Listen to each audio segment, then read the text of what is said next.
यो ती कारुणिक मनहरूको कथा हो जसको जीवन कुनै दिन नदी किनारको जंगलमा झरी र तुसारो सहँदै बित्यो।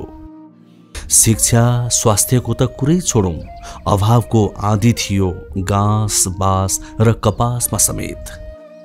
आशा कतै थिएन। तर अहिले के छ त यहाँको अवस्था? आउनुस् यो प्रश्नको उत्तर खोज्न हामी पनि त्यतै जाउँ।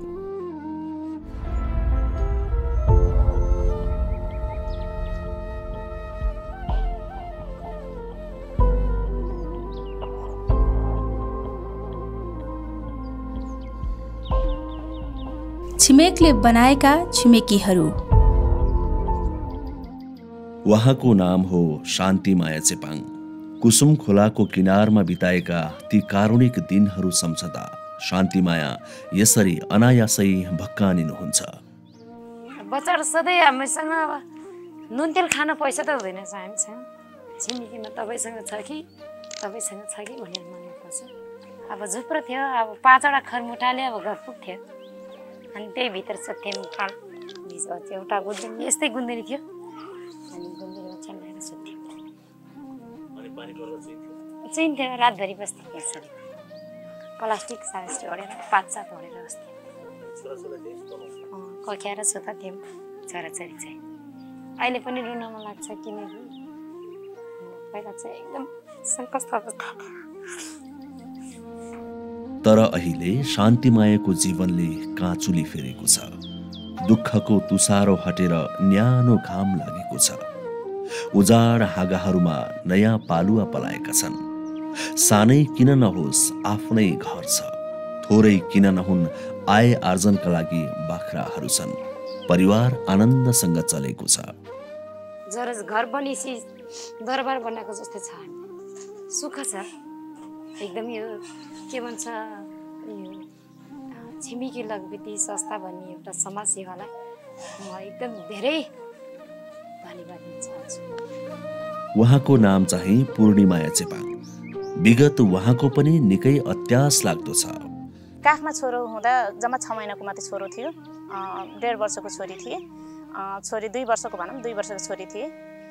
पानी मात्रै उमाले के मैले, गरिबीको कारणले गर्दाखेरि पानी मात्रै उमाले, नुन हालेर। अनि नखाएको 2-3 दिन भइसकेको थियो। अनि मैले पानी उमाल्दै त्यो नानीलाई दिन्थेँ। अनि नानीले एक दिन त मैले 2-4वटा चामलको गेडो देख्यो।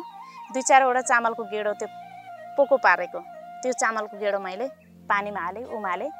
अनि त्यो पानी उमालिसकेपछि मैले त्यो 4वटा गेडो मैले बाबुलाई खुवाएँ। पानी मात्रै दिँदाखेरि ठुलो छोरीले मलाई प्रश्न सोधेको थियो, मम्मी मलाई त चामलको गेडो खोइ भनेर भन्थे। अनि मैले भने, नानी तिमी त ज्ञानी छौ, हेर न कति मिठो छ भनेर मैले पानी पनि पियाउनु लाग्यो। अनि तर हो रहेछ भनेर पानी त नुन लाग्दो भयो। अनि पानी पिएर नानीले सन्तोष गरेर बस्यो। त्यसो गर्दै म 62 सालमा यता माडी आइसकेपछि, माडी कुसुम खोलामा पुगिसकेपछि त्यहाँ पनि धेरै सङ्घर्ष भयो सर। मान्छे चिनेको छैन, साउ चिनेको छैन, आफूसँग आर्थिक छैन, पैसा छैन। त्यहाँ बस्दा पनि धेरै सङ्घर्ष। 3 दिनसम्म भात खाएन सर। 3 दिनसम्म के खायो भन्दा साग खायो के, टाँकीको साग। टाँकेको साग खायो कि त्यो टाँकेको साग मात्रै खाँदै बस्दाखेरि नानीले भने, भात खानु पायो भने कस्तो हुन्थ्यो मम्मी भने। यस्तो कारुणिक विगत भोगेकी पूर्णिमाया चेपाङ अहिले यो सुन्दर घरमा बस्नुहुन्छ। उहाँको आफ्नै व्यवसाय अर्थात् घरमै किराना पसल छ। उहाँ अघिल्लो कार्यकालमा निर्वाचित नगर सभा सदस्य पनि हुनुहुन्थ्यो। पूर्णिमाया सफलताकी एक ज्वलन्त नमुना बन्नुभएको छ। त्यो दुःखद विगत अहिले बदलिएको छ एक सुखद अनि सुन्दर वर्तमानमा। अहिले धेरै राम्रो छ सर। महलमै बसेको जस्तो, अहिले त महलै हो नि सर। अहिले हामी गरिबी भने, तर कमाइ आफ्नो स्रोत आय स्रोत नभए पनि सर हामी चाहिँ अहिले गरिबी भने महसुस गर्दैन। हाम्रो बाख्राको खोर्छ यत्रो हामी धनी हौ, हाम्रो घर छ हामी धनी हौ, हामी महलमा बसेको छौँ भनेर नै सोचेको छ सर। शान्तिमाया र पूर्णिमाया प्रतिनिधि पात्र हुन् माडी नगरपालिका वडा नम्बर 9 को चेपाङ बस्तीका। उहाँहरू जस्तै 365 जनाको मुहारमा यो खुसी ल्याउने काम गरेको छ छिमेक समाज सेवा संस्थाले, जसले यहाँ यी 73वटा मध्ये 36वटा घर निर्माण गरिदिएको छ र आय आर्जनका ढोका खोलिदिएको छ।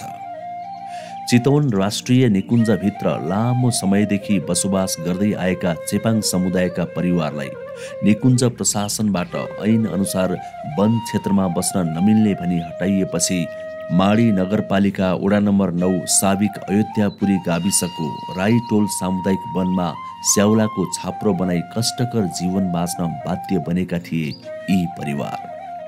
हाल बागमती प्रदेशका सांसद समेत रहेका तत्कालीन माडी नगरपालिकाका मेयर ठाकुर प्रसाद ढकालको पहलमा जग्गा उपलब्ध गराई 50% घर नगरपालिकाको तर्फबाट र 50% घर छिमेक समाज सेवा संस्थालाई बनाइदिन अनुरोध गरिएपछि छिमेक समाज सेवा संस्थाको सञ्चालक समितिले संस्थाको सामाजिक उद्देश्य अनुरूप रहेको हुँदा संस्थाको आफ्नै स्रोतमा 50% घर निर्माण गर्ने गरी यो काम सम्पन्न गरिएको हो। त्यो बस्ती र त्यहाँका सबै उदाहरण मलाई गर्व लाग्छ, मलाई आफूलाई गर्व लाग्छ, किनकि म एउटा जनप्रतिनिधि भनेको जनताले हामीलाई भोट हालेर जिताउने भनेको जनताको सेवक बन्नको लागि हो। त्यहाँको अहिले त्यहाँ पुग्दाखेरि जनता मलाई देख्दाखेरि जुन खुसी चाहिँ नि व्यक्त गर्नुहुन्छ अनि त्यसले आफूलाई गर्व हुन्छ। मैले जनप्रतिनिधिको हैसियतले जो काम यहाँ गरेँ भयो त्यसले गर्दा नै उहाँहरू अहिले ह्याप्पी हुनुहुन्छ। त्यो नै मेरो कर्तव्य थियो भनेर म चाहिँ मेरो आफ्नो कर्तव्य चाहिँ नि पुरा गरेको मैले बोध गर्दछु। त्यो आनन्द आउँछ। त्यहाँ सानो कुरो पर्दाखेरि पनि छिमेकको चाहिँ नि उपस्थिति छ। त्यहाँ के सहयोग गरिदिनु पर्यो भने अहिले अप्ठ्यारो पर्दाखेरि फोन गर्ने एउटा छिमेक समाजसँग फोन गरिसकेपछि हाम्रो समस्या हल हुन्छ। एउटा बाख्राको खोर थप्न पर्यो भने छिमेकलाई फोन गरेपछि हाम्रो बाख्राको खोर थपिन्छ होइन। यहाँ चाहिँ नि एउटाको बाख्रो मरिहाल्यो र त्यहाँ बाख्रो थप्न पर्यो भने छिमेकलाई फोन गरेपछि हाम्रो यहाँ बाख्रो थपिन्छ। त्यो एउटा आशाको चाहिँ नि दियो बनेको छ छिमेक भन्ने चाहिँ नि मैले त्यो अनुभूति गरिरहेको छु। त्यहाँको जनताले पनि त्यही अनुभूति गरिरहेको हो। यही तीतो विगत अनि त्यसमा भोगेका चिसा अनिदा रातहरू र भोका दिनहरू सम्झदा भावुक बन्छन् चेपाङ बस्तीका बासिन्दाहरू। तर त्यो विगत अहिले बदलिएको छ न्यानो उज्यालो अनि आय आर्जनमूलक यो सुन्दर बस्तीमा, जहाँ अहिले न बर्खामा छानो चुहिन्छ न हिउँदमा शीत चुहिन्छ, न गिट्ठा भ्याकुर खोज्दै दिनहरू बिताउनु पर्छ न जङ्गली जनावरको त्रासमा रातहरू बिताउनु पर्छ। यहाँ केवल फक्रन्छन् यी सुन्दर मुस्कानहरू।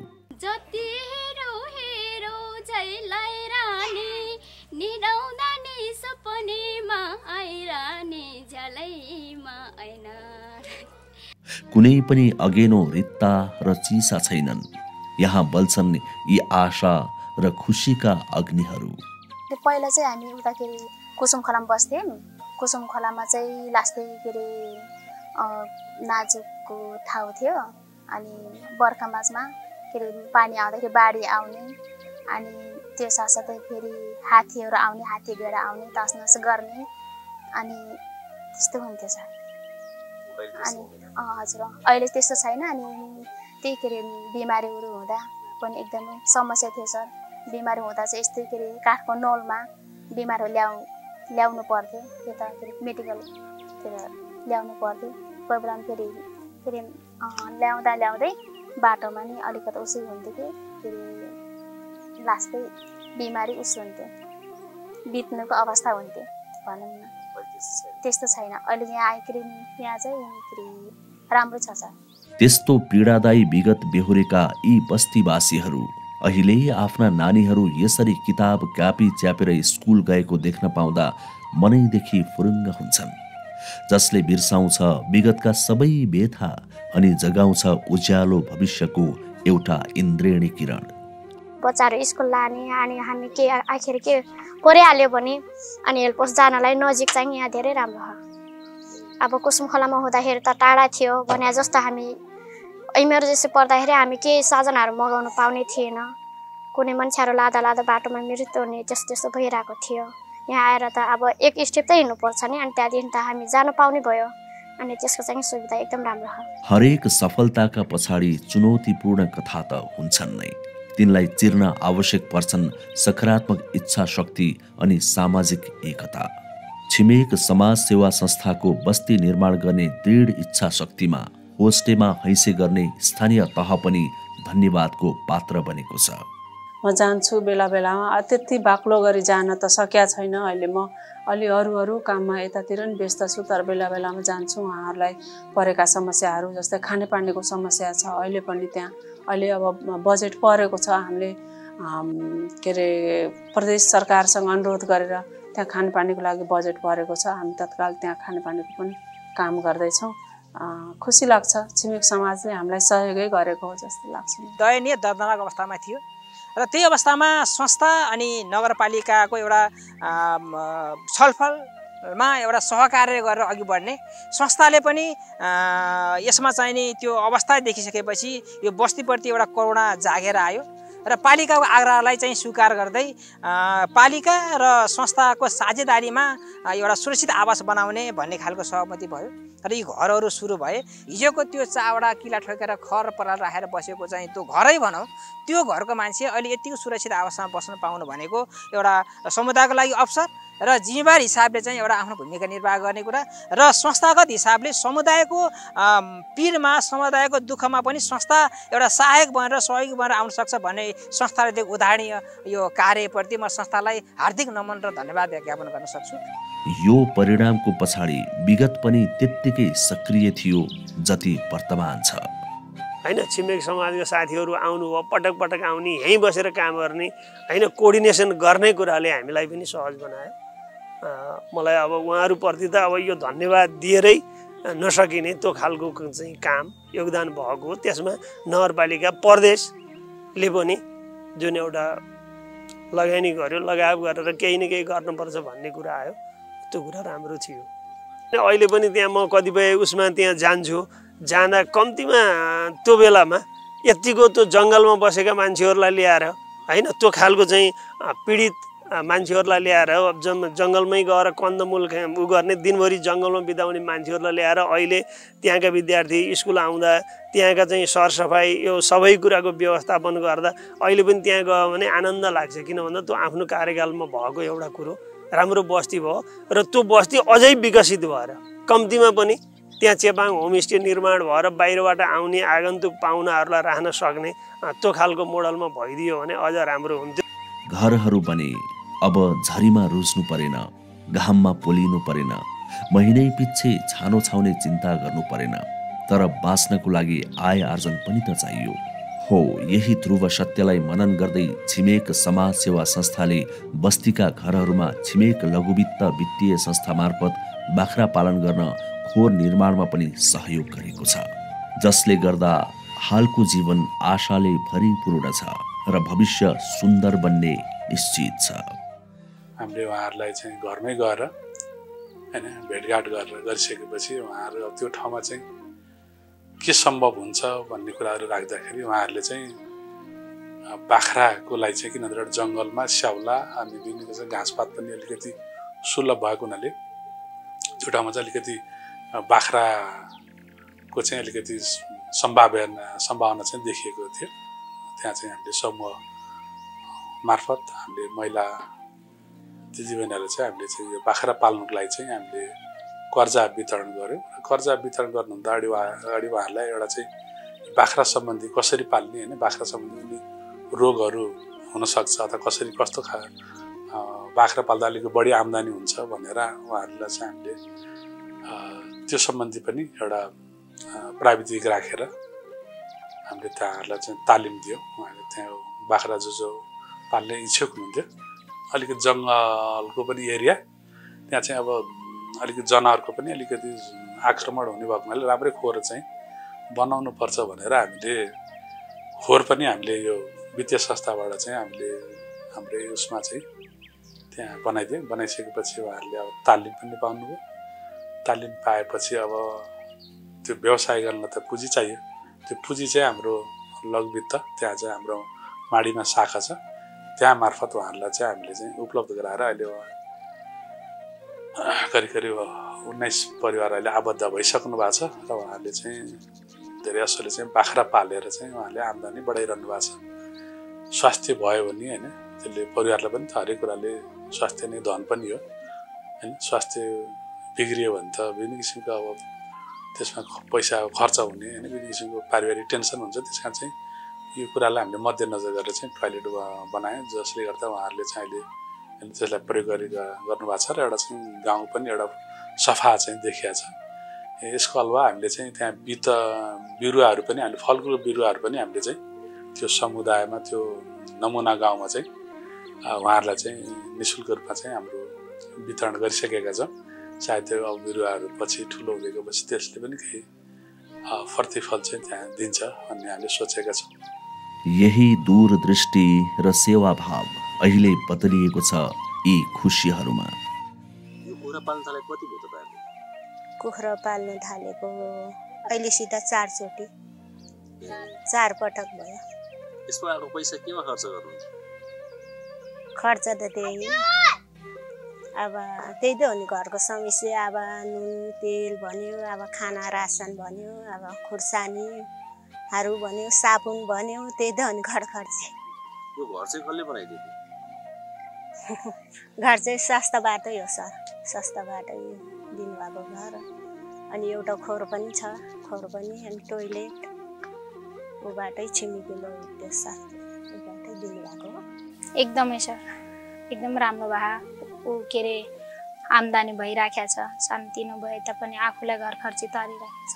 बाख्रा पालनबाट राम्रै छ सर। छिमेक संस्थालाई पनि र लघुवित्त छिमेक संस्थालाई पनि दुवै संस्थाबाट हामीले ऊ पाएका छौँ रोजगारी, अथवा ऊ आफू बस्ने ठाउँ र हामीले अलिकति आम्दानीको लागि रोजगारी बाख्रा पालनको ऊ गरेर दिनुभयो। धन्यवाद धेरै धेरै भन्न चाहन्छु। बिरामीहरू भए तापनि चाहेको बेलामा कल पनि गर्न पाउने थिएनौँ सर। कस्तो भन्छ विगतका त्यो ठाउँमा भनेको अहिले फोन पनि लाग्दैन त्यो ठाउँमा। अहिले पहिलादेखि लागेको छैन, तर यहाँ आइसकेपछि चाहिँ अहिले आफूलाई आफ्नो मेरो जिन्दगी त होइन, हाम्रो जिन्दगी त यस्तै भयो। जब मेरो छोराछोरीलाई चाहिँ अहिले नयाँ राम्रो शिक्षक पाएका छन्, त्यो झुप्रो घरबाट चाहिँ हामी अहिले त्यो झुप्रो भन्दा त अहिले त्यो त हाम्रो महल नै हो सर। कुसुम खलाको भन्दा चाहिँ यहाँ अहिले चाहिँ जस रमाइलो छ, सानो परिवार छ, सानो घर बनाइदिनु भएको छ सरकारले होइन। छिमेक समाज संस्थाले चाहिँ घर बनाइदिइसकेपछि चाहिँ जस यो सानो घरमा चाहिँ छुट्टै पहिलाको परिस्थिति र अहिलेको परिस्थितिमा धेरै राम्रो छ क्या सर। खुसियाली छ, सानो घर सानो परिवार छौँ अहिले चाहिँ। यो जुन मेरो श्रीमतीले चाहिँ यो सानो जुन यो टेलर पनि आफूले सिकेर आएर जस अहिले चाहिँ धेरै काम लाग्ने भएछ। जुन कपडा चाहिँ अलिअलि जान्छ, गाउँघर त हो सर होइन। अब बजारमा भए त धेरै घट्थ्यो होला, त्यो त छैन। हामी त हैसियत त छैन बजारमा। जस आफ्नै गाउँमा जे होस् सानो चाहिँ जुन लुगा पसल चाहिँ बुढीले त्यो बेच्छिन्, अनि त्यो लुगा किन आइसकेपछि चाहिँ त्यो लुगा काटेर चाहिँ सिलाउँछिन्। बस्ती नियाल्दै 62 वर्षका यी मनलाल प्रजाको यो सुन्दर सफा र आय आर्जनका विभिन्न उपाय अपनाइएको यो घर तथा बगैँचामा पुग्दा हामी थप उत्साहित भयौँ। केही बेर यहाँ बिताएपछि फेरि बुझ्न थाल्यौँ बस्ती र बस्तीवासीको बारेमा। निराशा कतै पनि भेटेन। सरसफाई त्यति नै आवश्यक छ जति आवश्यक घरहरू छन्। यो ध्रुव सत्यलाई मनन गरेर यी सम्पूर्ण घरहरूमा शौचालय निर्माण गरिदिएको छ छिमेक लघुवित्तले, जसको परिणाम सफा छ बस्ती अनि खुल्ला दिशा पिसाबको कारण लाग्ने रोग व्याधबाट मुक्त छन् बस्तीवासीहरू। पहिला त हामी त अब फुसको छानाको घर थियो, घचाको बार थियो, बस्न पनि डर लाग्दो थियो जङ्गलको भित्र होइन। अनि पछि उहाँ सरहरू आएर यहाँ चाहिँ यतिको ठाउँमा उहाँहरूलाई धेरै दुःख लाग्दो ठाउँ रहेछ, बस्नको सुविधा रहेनछ भनेर उहाँहरूले चाहिँ हामी घर बनाइदिन्छौँ भनेर हामी मार्फत सहयोग गरेर तपाईँहरूलाई बस्ने 2 वटा घर बनाइदिन्छु भन्नुभयो। अनि उहाँहरूले घर पनि बनाइदिनु भयो। त्यसपछि फेरि टोयलेट पनि दिनुभयो। त्यो कारणले अहिले यो लाइनहरू पनि बाटोहरू पनि भएको कारणले हामीलाई धेरै नै सुविधा छ। पहिलाको हेरेर त धेरै नै राम्रो हो। उहाँहरूलाई धेरै धेरै मुरी धन्यवाद भन्न चाहन्छु। र उहाँहरूले अझै पनि हामी यहाँबाट अझै परिवर्तन हुनको लागि केही अझै सिकाउन उहाँहरूले सहयोग गर्नुहुन्छ भन्ने धेरै आशामा छौँ। हरेक अभियान र सफलताको पछाडि एउटा कथा त पक्कै पनि हुन्छ। यी सुन्दर घरहरू र यी खुसीको पछाडि पनि त्यो कथा पक्कै छ, जसमा सपना, योजना र सफलता फुलेका छन् एक परिपक्व र निस्वार्थ स्वप्न द्रष्टाको। जसको नाम हो रामचन्द्र जोशी, जसले बस्तीहरू निर्माणमा योगदान मात्र होइन, चितवन माडीका थुप्रै विद्यालयमा आफ्ना माता पिताको स्मृतिमा व्यक्तिगत कोष समेत निर्माण गरेर विपन्न परिवारका बालबालिकालाई शिक्षाको उज्यालो प्रदान गर्नुभएको छ, जसमा कुनै पनि बाह्य सहयोग छैन। उहाँको आफ्नै व्यक्तिगत स्रोत यसमा प्रयोग गरिएको छ। त्यहाँको त एकदम भयावह स्थिति, खानेकुरा पनि केही थिएन। अब हामीले चाहिँ यसमा चाहिँ हामी पनि यस्तो दर्ना स्थितिमा गर्न पाउनुको खुसीको कुरा हो। अझ हामीले व्यक्तिगत रूपमा गर्न परे पनि हामी तयार छौँ र अरूलाई पनि खोज्न तयार छौँ र हाम्रो संस्थाले चाहिँ हामी गर्छौँ भन्ने कुरा गरेपछि कसरी गर्ने त भनेपछि त्यो त्यहाँको बच्चाहरूलाई पढाउनको लागि पनि हाम्रो बुबा आमाको नाउँको एकराज शोभा जोशी स्मृति प्रतिष्ठान भन्ने छ, त्यसबाट 5 लाखको अक्षय कोष चाहिँ त्यही स्कुलमा राखिदिएको छ, ताकि त्यहाँको बच्चाहरू पढ्न गयो भने अनि उनीहरूलाई छात्रवृत्ति दिने भनेर त्यो हाम्रो व्यक्तिगत रूपबाटै र अनि सम्पूर्ण अब नगरपालिका, अब छिमेक समाजसेवा संस्था, मेरो आफ्नै प्रतिष्ठान पनि भएको हुनाले सबैको तर्फबाट उनीहरूलाई चाहिँ अब 8-10 वर्षभित्रमा एउटा चाहिँ सबल र आफ्नै व्यवसाय गरेर खान सक्ने र अलिकति पढाइमा पनि बच्चाहरूको पढाइमा पनि अलिकति माथि लिएर जाने भन्ने उद्देश्य साथ हामीले यो चाहिँ काम सुरुवात गरेको। अब हामीलाई चाहिँ इन दि लङ रनमा होइन यो नेपाल अधिराज्यभरि नै कति सकिन्छ प्रत्येक वर्षमा कम्तीमा 2टा होइन, सकिएन भने एउटा जिल्लामा भने पनि होइन, त्यो गरिब तथा विपन्नको लागि घर मात्र नभइकन आयमूल्य कार्यक्रम सहितको कम्प्लिट प्याकेजको रूपमा उनीहरूलाई चाहिँ दिएर उनीहरूलाई चाहिँ आत्मनिर्भर बनाएर आफ्नो जीविका पालन गर्न सक्ने बनाउने हाम्रो उद्देश्य चाहिँ रहेको छ। माडी चितवनकै यो अर्को चेपाङ बस्ती परवी खोला, यहाँका यी 20वटा घरमा मिटर बक्स जडान गरेर बिजुली ल्याउन पनि आर्थिक सहयोग गरेको छ छिमेक समाज सेवा संस्थाले, जसकै कारण अँध्यारोबाट मुक्त छन् यी घरहरू। यी त केही उदाहरण मात्र हुन् छिमेक समाज सेवा संस्थाको ऊर्जाशील कदमहरूको। संस्थापक अध्यक्ष स्वर्गीय श्रीमती भुवनेश्वरी पन्तको नेतृत्वमा विक्रम सम्वत 2048 जेठ 8मा स्थापना भएको यस संस्थाले स्थापना कालदेखि नै सामाजिक विकासको उद्देश्य लिएर निरन्तर कार्य गरिरहेको छ। सुरुवातमा अध्यक्ष पन्तले मैतीदेवी मन्दिर वरपरका स्कुल नगएर मन्दिरमा खेलिरहेका बालबालिकाहरूलाई पढाउने व्यवस्था गर्नुभयो। यसरी पढाउने व्यवस्था गर्दा केटाकेटीहरूलाई उत्प्रेरणा पनि होस् र पोषण पनि पुगोस् पनि उहाँले दिवा खाजाको रूपमा घरबाट जाउलो लगायतका खानाहरू बनाएर बालबालिकाहरूलाई खुवाउनुहुन्थ्यो। बालबालिकाको शिक्षापछि मैतीदेवी मन्दिरमा संस्थाको तर्फबाट निशुल्क स्वास्थ्य परीक्षण क्लिनिक चलाउन श्रीमती रेणु कार्कीज्यूले ठूलो सहयोग पुर्याउनु भएको थियो। त्यस लगत्तै संस्थाले तत्कालीन वडा नम्बर 32 र काठमाडौँ महानगरपालिकासँग मिलेर मैतीदेवी र घट्टीकुलो क्षेत्र सरसफाई कार्यक्रम सञ्चालन गर्यो, जसमा श्रीमती ज्ञानु केसीले अथक परिश्रम गर्नुभयो। क्रमिक रूपले अस्ट्रेलियन दूतावासको सहयोगमा महिलालाई सिलाइ सिकाउने कार्यक्रमहरू गर्दै चितवनको माडीमा जस्तै महोत्तरीको रामगोपालपुरमा पनि विभिन्न सामाजिक विकासका कार्यक्रमहरू संस्थाले सञ्चालन गरेको छ। ठाउँ ठाउँमा घरबाट बोटा लिएर ल्यायो, पशुपतिसम्म पुग्थ्यो। मैले पशुपतिको पार्टीमा गएर पढाएको छु, हामी गाउँको पार्टीमा बसेर मैले पढाएको छु बच्चाहरूलाई लिएर है। त्यसरी सुरु गरे हामीले। अनि अध्यक्षज्यू चाहिँ कहीँ यसो गएर कसैसँग यसो डोनेसन माग्नुहुन्थ्यो कि के गर्नुहुन्थ्यो, ल्याउनुहुन्थ्यो। अनि घरबाट जौलो पकाएर यत्रो भाँडामा ल्याउनुहुन्थ्यो। अहिले त्यो चितवनमा त्यो नमुना बस्तीहरू बन्यो, ऊ भयो, कहिले जाउँ हेर्न जस्तो भइरहेछ।